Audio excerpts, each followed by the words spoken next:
The town I grew up in was pretty country, to put it lightly.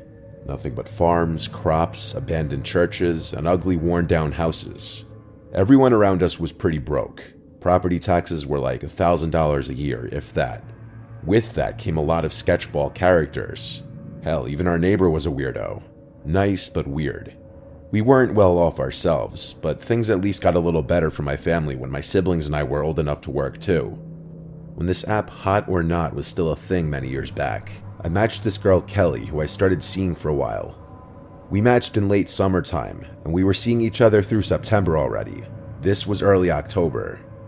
Kelly and I were looking for a nice, cheap date to go on. Really, there wasn't much to do around there. We've gone on hikes, explored, and gotten food. Not much else going on. So we took a new route in the car this day, somewhere neither of us had been, just to find something. We found this little restaurant sitting in a random parking lot on the side of the road. It had outdoor seating, so we went there. It was a warm, cloudy day when we arrived and got seated at a table outside the restaurant. We were there for 45 minutes to an hour, and after leaving, it grew noticeably foggy out.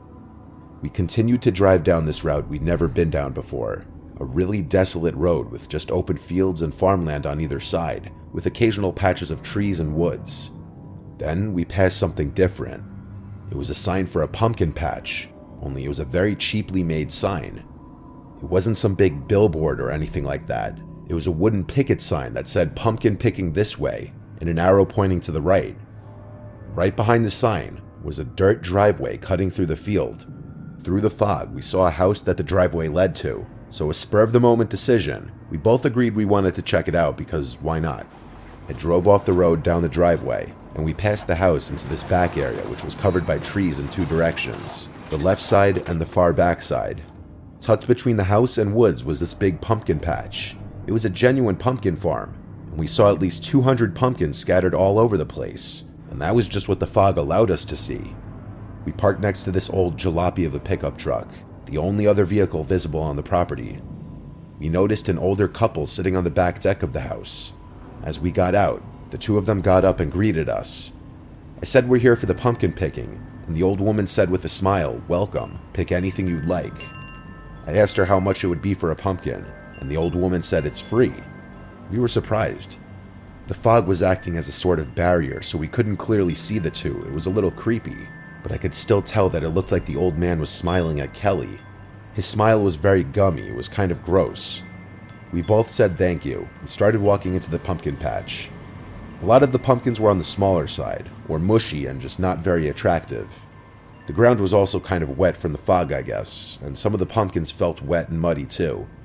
It was hard to find a really nice one, but eventually we did find one. I picked up this big, healthy-looking pumpkin. It was heavy. I brought it over to the back deck where the old couple just was. They weren't there anymore. I asked Kelly if we should just leave. She said probably. It really felt like we were clear to leave since we already thanked the couple and they made it clear they were free. So we got back in the car, and I started doing a 3-point turn on the dirt driveway to leave, when we heard someone yelling outside.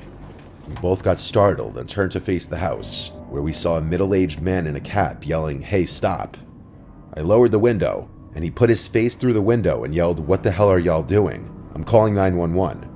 I said, "What did we do?" And he said, "Put that pumpkin back right now." Kelly and I, talking over each other, both tried to explain to the man that the older couple told us to take whatever we wanted. I assumed they were his parents.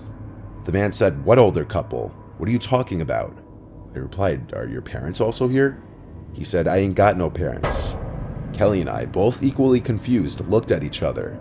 I said, "Sir, there was an older couple sitting on your back deck 10 minutes ago, and they told us to take whatever we wanted." The man said, "There ain't no older couples here." He asked where the pumpkin is. I told him in the back. I unlocked the door and he grabbed the pumpkin. He said if we ever came back here, he'd shoot us, and then he spit at the ground and walked back to his house. I drove us out of there. We were as confused as could be. We considered the idea that maybe it was a joke, but that would be a real sick joke. I made a joke saying, "What if they were ghosts?" And Kelly said stop, clearly freaked out. But then I got the chills myself as I thought about what I just said. There was silence in the car for a few seconds, and I know we both pondered that idea. Out of curiosity, one day my two siblings went to that pumpkin farm to go pumpkin picking. They bought a pumpkin from the guy we saw, and they probed him a bit, asking about the farm and if the man lives there with anyone. The man said he lives there alone. This was unsettling to hear. It truly to this day doesn't make a lick of sense. Could the man have been lying about the older couple being there? I don't know. Possibly, but why? The scarier question is, what if he wasn't lying, and he truly does live alone? Then who were those people?